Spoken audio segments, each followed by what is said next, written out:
The story of Abraham and Sarah. Abraham was a rich man who lived in the city of Haran with his wife Sarah. They were both old and to their great sadness had never had any children. One day God said to Abraham, "I want you to go to the land of Canaan.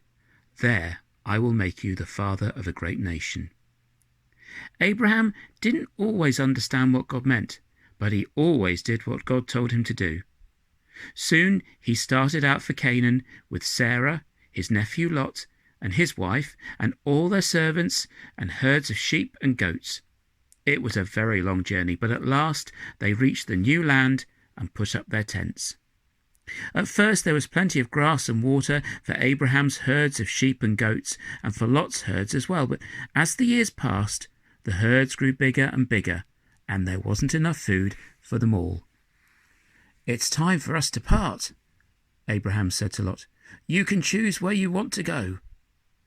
"I'll go down to the valley. There's plenty of good grass and water there," said Lot. "I'll stay here on the hills," said Abraham, although he knew the food and water wasn't so good.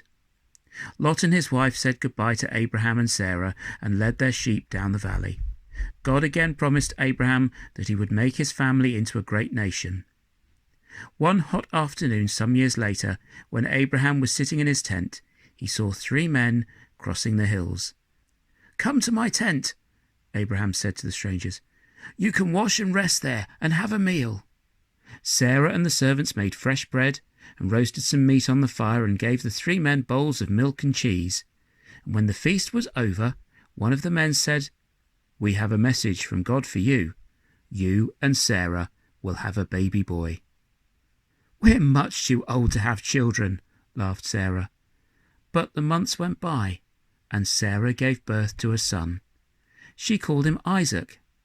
Abraham and Sarah were delighted that they had a child at last, and Abraham remembered that God had told him he would be the father of a great nation.